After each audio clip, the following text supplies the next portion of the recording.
하나님께 어느 분에게 먼저 가야 하는지 물으니 생각지도 않은 어르신에게 자꾸 가라는 마음을 주셨습니다. 3개월 전 교회 이야기 했더니 단번에 난 교회 안 가 하고 거절했던 분입니다. 하나님께 다른 분께 갈게요 했더니 계속 그분에게 가야 한다는 마음을 주셨습니다. 정말 아닌데 자신이 없어 그 어르신께 갔습니다. 일단은 근데 집 앞에서 하나님 알아서 해주세요. 저는 몰라요 하고 들어갔습니다. 어떻게 됐을까요? 네, 신기한 일이 벌어졌습니다. 몇 달 전 난 교회 안 가 하던 분이 사형리를 잘 읽으시고 눈 감고 손 모아 영적 기도도 순순히 따라 하셨습니다. 그 모습이 간절했습니다. 하나님께 이분이 왜 이래요? 이런 분이 아닌데 하며 신기했습니다.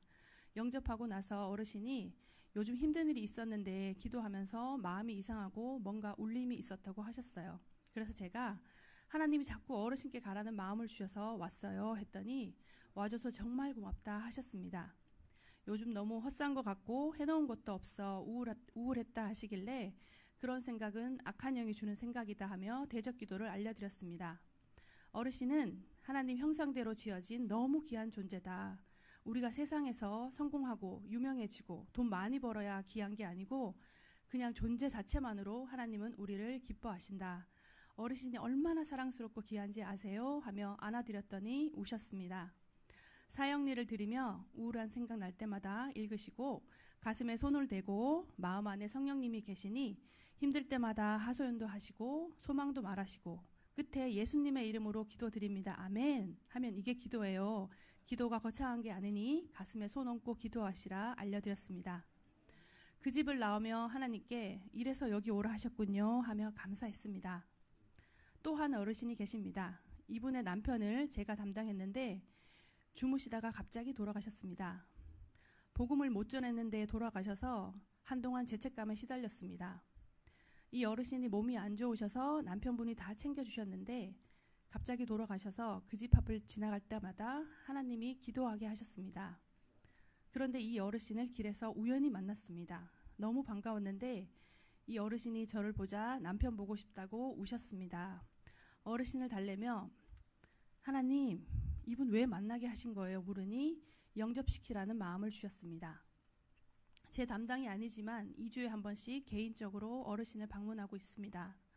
어르신은 현재 83세로 79세까지 작두만신이었습니다. 처음 방문할 때 대적기도 하고 갔는데 대문을 잡는데 팔이 오싹했습니다. 이분이 유일하게 사형리를 2장 읽고 머리 아프다고 중도 포기하셨습니다. 복음을 전했지만 돈 많이 벌게 해준 만신을 어떻게 버리냐 하나님은 없다 하셨습니다.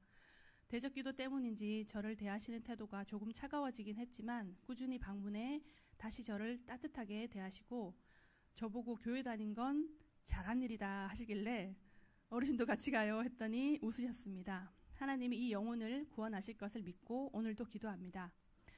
개인 양육 시간도 은혜가 많이 됩니다.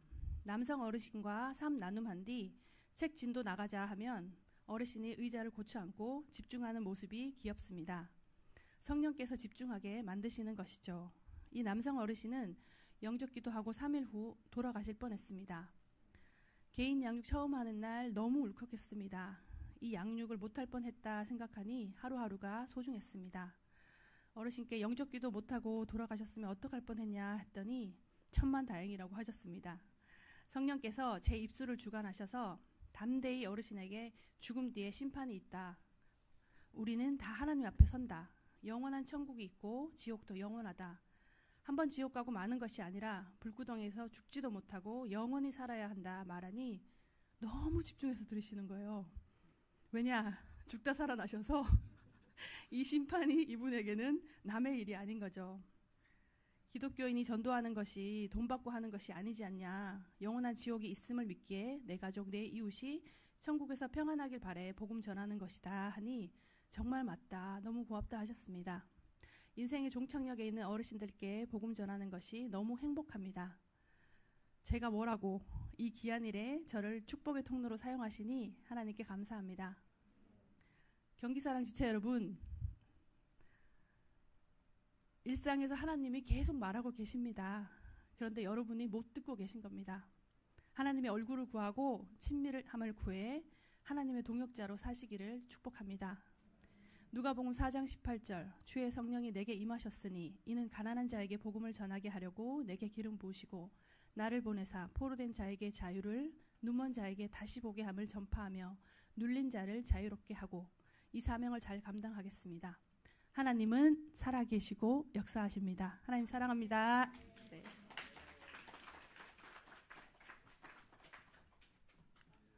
아멘. 감사합니다.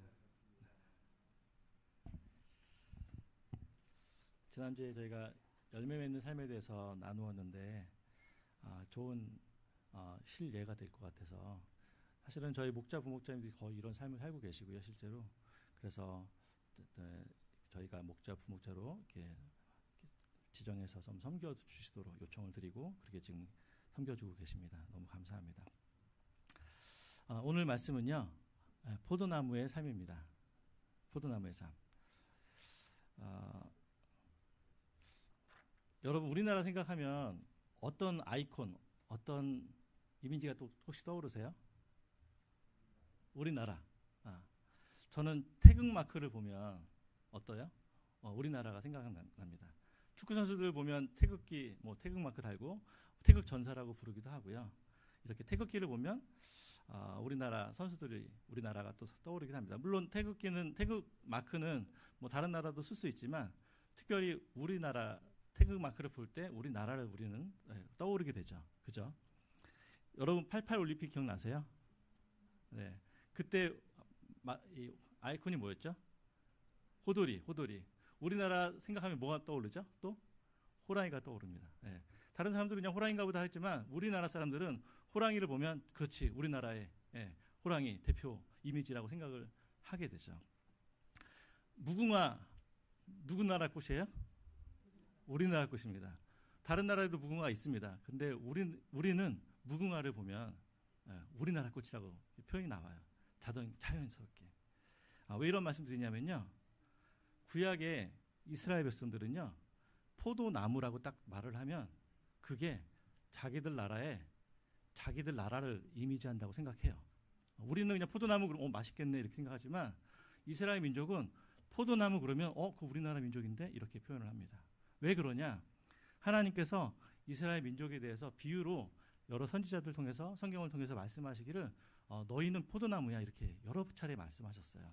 어디 나와 있냐면요, 시편 80편에 보면 주께서 한 포도나무를 애굽에서 가져다가 민족들을 쫓아내시고 그것을 심으셨나이다 이렇게 표현됐어요. 그러니까 시편이나 성경을 읽을 때마다 이스라엘 백성들은 어떻게 해요? 우리가 이스라엘 백성이 애굽에서 하나님께서 건져서 포도나무로 심으셨구나, 이런 생각들을 하고 되는 거죠. 이사야서 5장 2절에도 보면요, 땅을 파서 돌을 제하고 극상품 포도나무로 심었도다 이렇게 말하면서요, 근데 너희가 좋은 포도나무를 못 맺고 들포도나무를 맺었구나 이런 얘기를 하세요. 그러니까 하나님이 좋은 포도나무, 제일 좋은 열매를 맺으라고 좋은 포도나무 종자를 심었는데 들포도나무 열매를 맺었다, 열매를 제대로 못 맺었구나, 이런 얘기들을 여러 차례 성경에서 하기 때문에 이스라엘 민족은 포도나무 그러면 우리 민족 얘기하는 건데, 내 얘기하는 건데, 우리 이스라엘 얘기하는 건데 라는 생각을 하게 됩니다. 오늘 읽었던 우리 말씀에 보면요, 나는 포도나무요 너희는 가지다, 이 말씀을 할 때 사람들은, 이스라엘 백성들은 이게 우리들 민족에 대해서 얘기하시는 거구나 이해합니다. 그래서 오늘 이 포도나무의 이야기를 좀 하면서요, 하나님께서 원하시는 이스라엘 백성들, 하나님께서 원하시는 우리 하나님의 백성들이 어떻게 하나님께서 열매 맺기 원하시는지, 어떻게 포도나무의 삶을 살기 원하시는지 좀 살펴보고 나누려고 합니다. 아멘이세요? 네. 예수님이 사신 삶이 어떤 삶인지, 또 우리가 어떤 삶을 살고 어떤 열매를 맺어야 될지 오늘 좀 살펴보려고 합니다. 예수님은 포도나무의 삶을 사셨습니다. 예수님은 포도나무의 삶을 사셨어요. 오늘 읽었던 구절에 보면요, 뭐라고 나옵니까? 나는 포도나무요.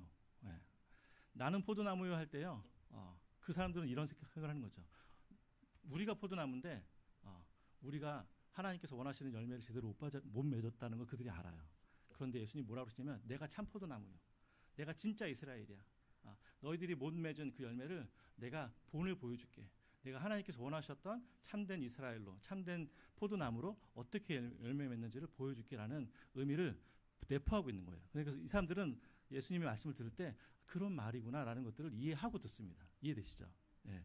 예수님은 포도나무의 삶을 사셨어요. 어떻게 사셨냐? 첫 번째 보니까요. 요한복음 10장 37절, 38절에 보니까요.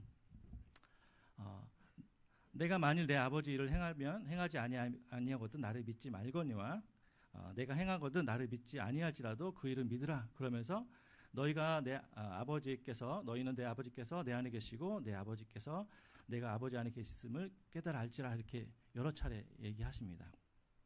그러니까 포도나무의 삶이라는 건요. 예수님께서 뭐라고 말씀하시냐면 나는 포도나무라. 내가 포도나무의 삶을 살고 있다라고 말씀하시면서 내가 아버지 안에 아버지께서 내 안에라는 말을 요한복음에서 반복해서 얘기하세요. 한 번 얘기하신 게 아니고요. 여러 번 반복해서 얘기합니다.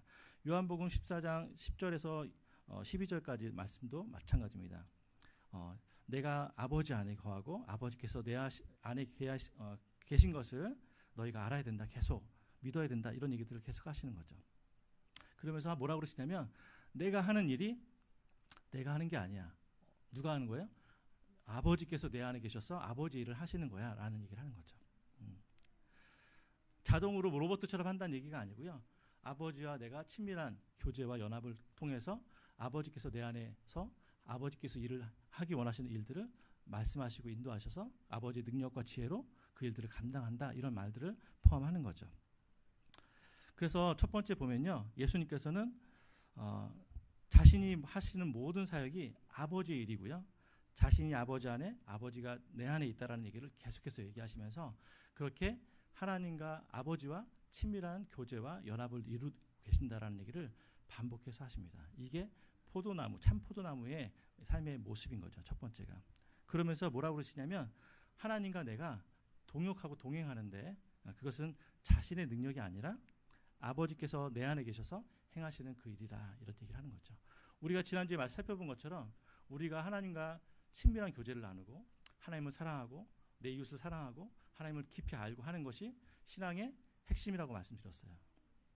근데 그 동전처럼 똑같이 하나님의 핵심인데 신앙의 본질인데 그 뒷면에 뭐가 있냐면 하나님과 동행하고 동역하는 삶, 하나님과 친밀한 교제를 나누는 삶, 이게 하나라고 말씀드렸어요. 그렇죠? 그런데 예수님께서 그 삶을 살고 계시면서 뭐라고 그러시냐면 내가 포도나무 삶을 살고 있어. 내가 열매 맺는 삶을 살고 있어 라고 얘기하시는 거예요. 그 얘기를 요한복음에서 반복해서 지속적으로 얘기하고 계십니다. 요한복음 5장 17절에 보면 이런 말씀이 있습니다. 이 말씀을 한번 읽어볼게요. 같이 한번 읽어보겠습니다. 짧으니까요. 시작. 예수께서 그들에게 이르시되 내 아버지께서 이제까지 일하시니 나도 일한다 하시매. 아멘. 내 아버지께서 지금까지도 일하시기 때문에 나도 일을 한다 이렇게 말씀하시는 거죠. 이게 어떤 상황에서 말씀을 나온 거냐면 베데스다 연못에 38년 된 중풍병자가 누워 있었어요. 잘 아시죠? 연못이 가운데 있는데요. 천사가 한 번씩 이렇게 지나가면서 물을 이렇게 움직이면 사람들이 빨리 들어가서 그 안에 쑥 들어가면 무슨 병이든 낫는다는 전설이 있었고 실제로 있었어요. 그러니까 사람들이 그 주변에서 진치고 있는 거예요. 한 번이라도 천사가 지나가서 그 물을 만지면 내가 빨리 들어가서 병을 나아야겠다. 근데 이 사람은 어떤 사람이에요? 중풍병자예요. 그러니까 자기가 좀 느리게 들어가려고 하면 다른 사람이 먼저 들어가 버리는 거죠. 그러니까 자기는 38년 동안이나 치료를 못 받는 거예요. 근데 이 날이 어떤 날이냐면 안식일이에요. 안식일. 안식일은 일을 하면 돼요, 안 돼요? 안 돼요. 근데 예수님께서 이분을 딱 보니까 하나님께서 속에서 이분을 치료하기 원하시는 아버지의 마음을 예수님이 느꼈던 것 같아요. 그래서 그 사람에게 대화하고 얘기하면서 뭐라고 얘기하시냐면 네 병이 나았다. 네 자리를 들고 나가라. 이렇게 선포하시는 거죠. 그러니까 어떻게 돼요? 그 자리에서 바로 물에 들어간 게 아닌데 예수님 말씀하시고 선포하시고 기도하시니까 바로 치료가 됐어요. 그러면서 예수님 말씀하신 대로 자리를 들고 가는 거죠. 그런데 이 일을 두고요. 바리새인들이 공격을 하는 거예요. 왜? 왜 안식일에 뭘 들고 다니냐 이거예요. 그 당시 안식일을 일하지 말라는 게 하나님 말씀이잖아요. 그런데 뭘 들고 간다는 얘기는 사실 율법을 어긴 게 아니에요. 그게 아니라 본인들이 안식일을 잘 지키려고 몇 가지 규칙들을 정해놨어요. 그래서 어떤 큰 물건들은 몇 미터 이상 가지 못하도록 그런 얘기를 본인들이 정해놓은 거예요. 바리새인들이. 그런데 그 일을 어겼다고 너희가 안식일을 어겼다 이렇게 얘기하면서 그 일을 시킨 예수님을 대해서 안식일을 어겼으니까 하나님이 보내신 분이 아니다 이렇게 거짓말로 내지는 잘못된 생각으로 정죄하는 거죠. 근데 생각해 보세요. 그 당시에 예수님이 뭐라고 하시냐면 너희들이 구덩이에 너희 소가 빠지면 안식이라도 어떻게 해요? 끄집어낸다 이거예요. 그거는 죄가 아니고 38년이나 된 병자를 하나님께서 치료하기 원하셔서 치료하신 이 일이 왜 이게 잘못된 거냐. 그러면서 그들이 그렇게 말할지를 예수님은 사실 알았어요. 안식일이기 때문에. 그런 걸로 꼬투리 잡을 줄 알았어요. 그런데 예수님은 그런 공격을 받기 싫으셨겠지만 어떻게 해요? 아버지께서 이 병자를 치료하기 원하시는 그 아버지의 마음을 알았기 때문에 누가 오해하든 곡해하든 비난하든 상관없이 그분을 치료하신 거죠. 그러면서 뭐라고 그러시냐면 아버지께서 일하시니 나도 일한다 이렇게 얘기하시는 거죠. 여러분 우리가 하나님 말씀대로 성경대로 살아가고 성령의 인도하심 따라 살아가는데 어떨 때는 좀 오해받을 때도 있고요. 어떨 때는 좀 비난받을 때도 있습니다. 하지만 아버지의 뜻이면 성경에서 벗어나지 않으면 어떻게 해요? 아버지의 인도하심 받아서 사는 거죠. 그게 예수님이 사셨던 삶이고요. 그 삶은 사실은 우리에게 요청하실 삶이에요. 이 병자를 치유하시는 이 일이 아버지께서 원하셨던 일인 것을 예수님께서 명확히 아셨고 그런 삶을 우리가 지난주에 살펴봤지만 말씀하시는 것이건 복음을 전하시는 것이건 사람을 만나는 것이건 아까 우리 이성환 집사님 말씀하신 것처럼 계속해서 속으로 묻고 또 묻고 여쭤보고 인도하심을 계속 받으면서 하나님의 죄를 구하면서 하나님께서 원하시는 대로 기도하시고 하나님께서 원하시는 대로 말씀하시고 하나님께서 원하시는 대로 복음을 전하고 하나님께서 원하시는 대로 말씀을 선포하고 하나님께서 원하시는 대로 사람을 치유하시는 이 모든 일 가운데 예수님이 어떻게 하셨어요? 아버지께서 원하시는 대로 아버지께서 원하시는 인도하심을 받아서 살았던 것을 우리가 볼 수 있는 거죠. 예수님은요 아버지의 일에 동참하시는 그 사역이 방법이 있었어요. 뭐였냐면요 요한복음 5장 19절로 20절 말씀입니다.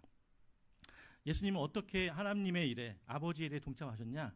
눈으로 한번 보세요. 쭉 읽어보시면요 결론은 뭐냐면 나는 스스로 아무것도 할 수 없다. 예수님께서 아버지의 일에 동참하는 방법을 보세요. 나는 스스로 아무것도 안 한다가 아니고요. 할 수 없다. 오직 아버지께서 말씀하시는 대로만 나는 움직인다. 이렇게 말씀하시는 거죠. 그러면서 뭐라고 그러시냐면 아버지께서 하시는 일을 보고 그대로 행한다. 이렇게 말씀하세요. 아버지께서 하시는 일을 보고 그대로 행한다. 그래서 그러면 어떻게 하신대요? 아버지께서 아들을 사랑하셔서 아버지께서 하시는 일을 계속해서 또 보여주시고 또 인도하시고 또 인도하시고 그래서 하나님과 동행하고 동역하는 사람들은요 그 부분이 처음에는 좀 미약할지라도 점점점 확대되는 것을 볼 수 있어요. 그래서 나중에는 처음에는 잘 못할 수도 있고 좀 실수할 수도 있고 넘어질 수도 있고 틀릴 수도 있지만 점점 하나님께 여쭤보고 또 인도하는 대로 순종해보고 이렇게 하면 점점점 하나님과 동행하고 동역하는 삶이 커지는 거죠. 예수님께서는 아버지께서 하시는 일을 보고 순종하고 동행하고 동참하시는 그 삶을 사셨던 거죠. 근데 보세요. 우리 생각해 보세요. 우리는 보통 어떻게 하나님의 일을 생각하죠? 하나님의 일 그러면 어떻게 해요? 내가 하나님의 영광을 내서 큰 계획을 짜요. 그리고 내가 이 일을 해서 하나님께 영광 돌리도록 하나님이 날 도와달라고 하나님께 기도 요청을 합니다. 기준이 누구예요? 나예요. 예. 내가 정한 기준을 따라서 내가 정한 목적을 따라서 내가 정한 목표를 가지고 하나님께서 원하시는 대로 하나님을 도움을 요청하는 거죠. 그리고 그 일을 하면 하나님께서 영광 받으셨다 이렇게 그냥 자고 하는 거죠. 그런데 예수님은 어떻게 하세요? 본인이 원하시는 것을 아버지를 위해서 하는 게 아니고요. 아버지께서 행하시는 일을 보지 않고는 아무것도 스스로 할 수 없다라고 말씀하실 정도로 철저하게 하나님께 묻고 하나님의 마음을 알고 하나님의 계획을 알고 뜻을 알고 그대로만 순종한 거예요. 그러니까 보세요. 이게 되려면요. 처음부터 계속 말씀드렸던 것처럼 하나님하고 친밀한 교제가 돼야지 하나님과 동행하고 동역하는 삶이 되는 거예요. 이게 안 되면 시도조차가 안 돼요. 하나님께서 뭘 원하시는지 묻지도 않는데 친밀하지도 않은데 그게 들려지지 않고 깨달아지지 않고 이해되지 않는 거죠. 순종되지도 않아요. 그렇기 때문에 어떻게 해야 되냐? 예수님처럼 아버지가 내 안에 내가 아버지 안에 계신 것처럼 아주 친밀한 교제를 누리고요.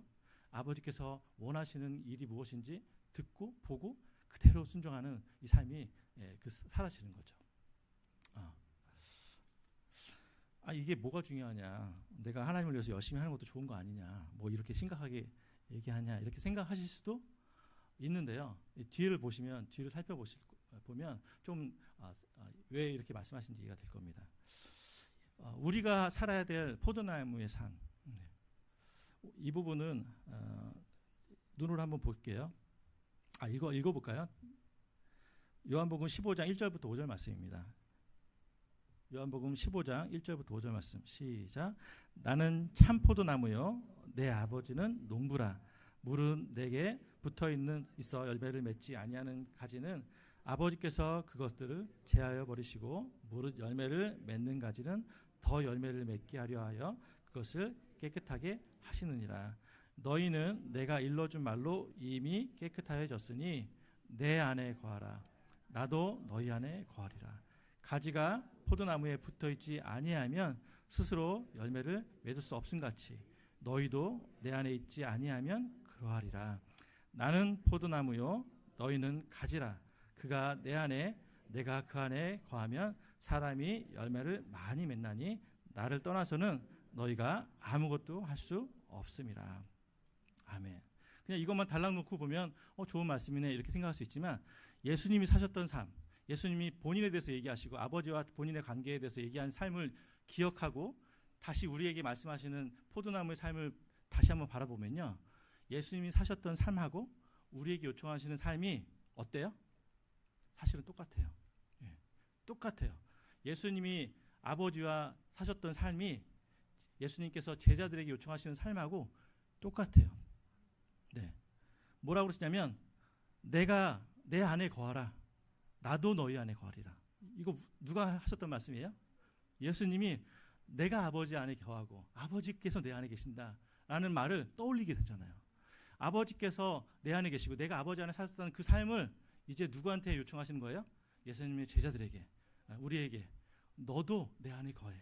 나도 너 안에 거할게. 아주 친밀한 교제를 나누자. 사랑의 교제를 나누자. 이렇게 요청하시고 말씀하시는 거죠. 포도나무의 삶을 본인이 사셨고요. 열매 맺는 삶을 본인이 사셨고요. 이제 그 삶을 우리에게 요청하시는 거죠. 그러면서 뭐라고 그러시냐면요. 가지가 포도나무에 붙어있지 않으면 열매를 맺을 수 없어. 너희가 내 안에 거하지 않으면 열매를 맺을 수 없어.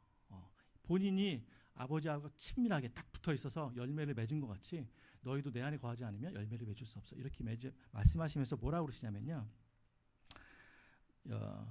너희가 내 안에 거하면 이 사람은 열매를 많이 맺나니 나를 떠나서는 너희가 아무것도 할 수 없다. 내가 아버지 앞에서 아무것도 스스로 할 수 없다라고 말씀하신 그 말씀 그대로 우리에게 너희가 내 안에 거하지 않으면 아무것도 할 수 없어라고 똑같이 사실은 말씀하시는 거예요.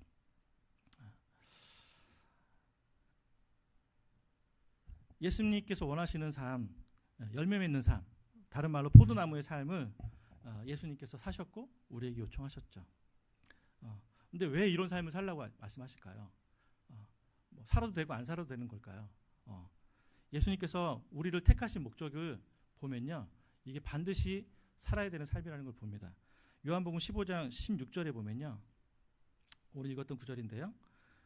너희가 나를 택한 게 아니고 내가 너희를 택하여 세웠나니 이는 너희로 가서 열매를 맺고 또 너희 열매가 항상 있게 하여 내 이름으로 아버지께 무엇을 구하든지 받게 하려 함이라. 이렇게 말씀하세요. 앞에만 보면요. 너희가 나를 택한 게 아니고 우리가 하나님을 택한 게 아니고요. 누가 택하셨어요? 아버지께서 우리를 택하셨어요. 여러분, 하나님이 여러분을 택한 거 아세요? 하나님이 여러분을 택하신 걸 믿으세요? 그래서 어떻게 됐죠, 여러분이? 구원받았죠. 그래서 어떻게 됐죠? 하나님의 자녀가 됐죠. 예수님의 제자가 됐어요. 그런데 여러분은 택하셔서 그래 천국 가라. 복 받아라. 이렇게 말씀하시고 끝난 게 아니고요. 뭐라고 말씀하시냐면 이 구절에 보시면 내가 너희를 택하여 세웠나니 이유가 뭐예요? 이는이라는 말은 이유를 얘기하시는 거예요. 너희로 가서 열매를 맺게 하고 또 너희 열매가 항상 있게 하려 함이라. 뭐라고 그러시냐면 내가 너희를 택한 이유가 있는데 당연히 구원받고 당연히 생명을 얻고 또 더 나아가서는 열매를 맺는 게 너희를 택한 이유야. 이렇게 말씀하시는 거예요. 예. 성경은 우리를 구원하시고 선택하신 이유를 뭐라고 말씀하시냐면 열매 맺는 삶을 살라고 우리를 택하셨다고 말씀하시는 거예요. 예. 포도나무의 삶을 살라고 열매 맺는 삶을 살라고 우리를 선택하신 거죠. 하나님의 자녀이면 하나님의 예수님의 제자이면 선택된 하나님 백성이면 어떤 삶을 살아야 돼요? 반드시 누구나 열매 맺는 삶을 살아야 돼요. 예, 살 수 있고 살아야 된다고 지금 말씀하시는 거죠. 예.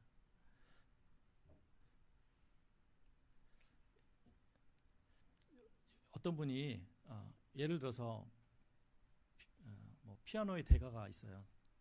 피아노를 엄청 잘 치는데 그 사람의 제자라고 하면 피아노를 어느 정도 칠까요? 엄청 잘 치겠죠. 예. 근데 대가의 제자인데 학교 종이 땡땡땡 이렇게 치면 그 사람이 제자인 걸 믿을까요? 안 믿을까요? 안 믿죠. 예. 조수미 씨 알죠? 예. 노래를 너무 잘하시잖아요. 예. 그 사람이 제자인데요. 삑살이 나고 박자를 못 맞추고 음을 못 맞춰요. 제자라면 믿을까요? 안 믿을까요? 안 믿죠. 하나님이 우리를 자녀 삼으셨고 제자 삼으셨어요. 우리 스스로 뭐라고 생각하냐면 우리는 구원받았고 선택받았고 하나님의 자녀가 됐고 하나님의 제자가 됐다고 말하는데 열매 맺는 삶을 못 산다면 사람들이 살짝 제자 맞나? 너희 제자 맞니? 이렇게 물어볼 거예요. 우리는 구원받아서 선택된 자부심만 가질 뿐만 아니라 어떻게 해야 돼요? 열매 맺는 삶을 살게 돼 있고 그렇게 또 살아야 됩니다. 이게 우리를 택하신 목적이에요. 그러면서 뭐라고 그러냐면 요한복음 15장 8절에 보면 너희가 열매를 많이 맺으면 내 아버지께서 영광을 받으실 것이요 너희는 내 제자가 되리라. 열매를 많이 맺는 것이 제자가 되는 증명이 되는 거예요. 예수님은 포도의 나무의 삶을 사셨고요. 열매 맺는 삶을 사셨어요. 그리고 제자가 스승을 따라 본받는 사람이 되는 것처럼 너희도 어떻게 해요? 포도나무의 삶을 살고 제자의 삶을 살고 열매 맺는 삶을 살라고 말씀하시는 거죠. 우리를 구원받은 사람으로 선택받은 사람으로 또 열매 맺는 사람으로 부르신 거죠. 그러면 결론적으로 그럼 어떻게 열매를 맺는데요? 다시 돌아오면요. 예수님은 어떻게 열매를 맺으셨어요? 예수님의 삶으로 열매를 맺으셨어요. 근데 어떻게 삶으로 열매를 맺으셨어요? 우리가 처음부터 계속해서 얘기하듯이 하나님과 친밀한 교제를 나눴어요. 아버지께서 행하시는 것을 보고 그 일에 내 삶도 동참해서 열매 맺는 삶을 살았던 거죠.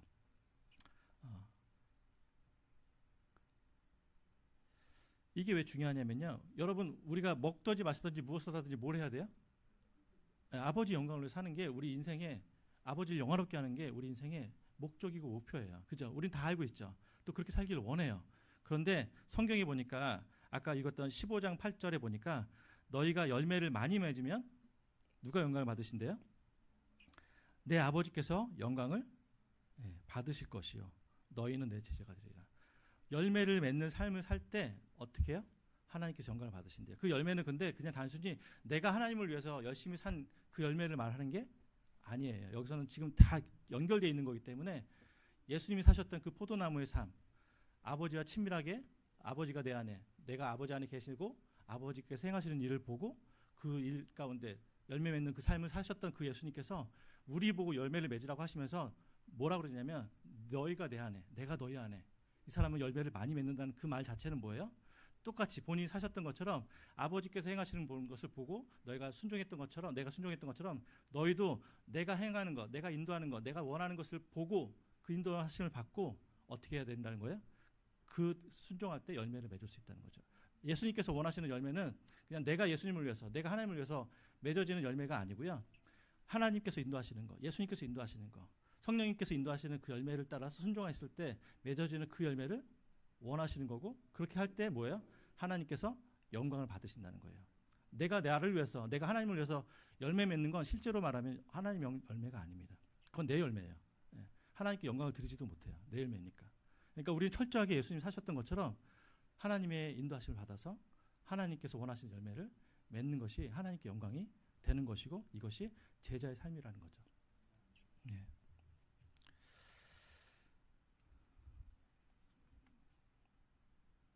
네. 그래서 뭐라고 그러시냐면 15장 7절 아까 8절에 읽었던 너희가 열매를 많이 맺으면 내 아버지께서 영광을 받으실 것이요 너희가 내 제자가 되리라 이렇게 말씀하시고요. 17절 4절에 보면 아버지께서 내게 하라고 주신 일을 내가 이루어서 아버지를 이 세상에서 영화롭게 하였다 이렇게 말씀하시면서 본인이 그렇게 하시면서 하나님께 영광을 돌렸고 너희도 마찬가지로 내 안에 거하면서 열매를 맺으면 그것이 하나님께 영광이 된다라는 말씀으로 표현은 다른데 뭐예요? 예수님이 사셨던 삶, 우리가 살아야 될 삶, 포도나무의 삶, 열매 맺는 삶 똑같은 거예요. 네. 오늘은 이렇게 해서 좀 정리하겠습니다. 우리가 지금부터 쭉 이렇게 지난주부터 지지난부터 계속 말씀드렸는데요. 하나님께서 아담을 선택하시고 그와 함께 동행하시고 교제하는 삶을 사셨어요. 그리고 그에게 생육하고 번성하라, 땅에 충만하라 이 말은요, 그냥 아이를 많이 낳는 말이 아니에요. 그죠? 다복하라 이 말은 그냥 단순히 아이를 낳는 얘기가 아니라 하나님과 동행하고 동역하면서 열매 맺는 삶을 살라는 거예요. 근데 그 삶을 아담이 살았어요, 못 살았어요? 못 살았어요. 선악과를 따먹으면서 못 살았다고요. 하나님과 끊어졌어요. 그래서 누구를 택하셨어요, 하나님이? 아브라함을 택하셨어요. 아브라함을 통해서 이스라엘을 세우시고요. 이스라엘로 하여금 포도나무, 아주 극상품 포도나무가 돼서 이집트에서 끄집어내서 가나안 땅에다 심었단 말이에요. 뭘 기대하셨어요? 풍성한 열매를 기대하셨단 말이에요. 근데 이스라엘이 열매를 맺었어요, 못 맺었어요? 극상품 포도 열매를 맺기를 원하셨는데 들포도나무, 제대로 된 형편없는 열매를 맺었단 말이죠. 그러면서 예수님이 뭐라고 그러시냐면 내가 참 포도나무예요. 너희가 실패했기 때문에 하나님께서 나를 보내셔서 내가 참 이스라엘이 됐고 내가 참 포도나무가 되어서 열매 맺는 삶을 보여준다는 거예요. 그러니까 너희가 어떻게 해야 된다는 거예요? 나를 따라서 열매 맺는 삶, 포도나무의 삶을 보여주고 살 거니까 너희가 나를 따라서 그런 삶을 살라고 지금 말씀하시는 거죠. 그러니까 그 삶은 결국 예수님이 사실 뿐만 아니라 이스라엘이 살 뿐만 아니라 이제 누구요? 모든 그리스도인들, 우리들, 예수님의 제자들이 살아야 될 삶인 거죠. 말씀을 마무리하겠습니다. 네. 오늘 우리는 예수님께서 말씀하신 참 포도나무 삶이 무엇인지 좀 살펴봤습니다. 보통 내가 하나님을 위해서 무엇을 할 것인가에 대해서 우리는 신앙생활 고민하고 열심히 사시는데 초점을 맞추시는데요. 더 많은 봉사를 하려고 더 많이 헌신하시고 더 많이 헌금하시고 너무 귀한 거죠. 너무 감사한 일이에요. 그런데 하나님께서 요청하시는 게 있어요. 뭐예요? 예수님이 요청하신 삶은 뭐예요? 아버지께서 내 안에, 내가 예수님 아버지 안에, 우리가 예수님 안에, 예수님이 우리 안에 사는 그런 친밀한 교제를 누리기를 원하시는 거죠. 그래서 포도나무의 삶을 살라고 말씀하십니다. 그래서 우리가 그런 포도나무의 삶을 살 때 하나님에게 영광이 되고요. 열매를 맺는 것이고 그것이 하나님께서 원하시는 우리에게 요청하시는 삶이라는 거죠. 그래서 이 주간도요. 하나님의 계획을 따라서 하나님의 인도하심을 받아서 하나님께 여쭤보고 하나님과 깊이 교제하시고 동행하시면서 하나님이 내 안에 계시고 내가 하나님의 안에 거하는 성령님의 인도하심을 받는 그런 삶을 사시기를 예수님의 이름으로 축복합니다.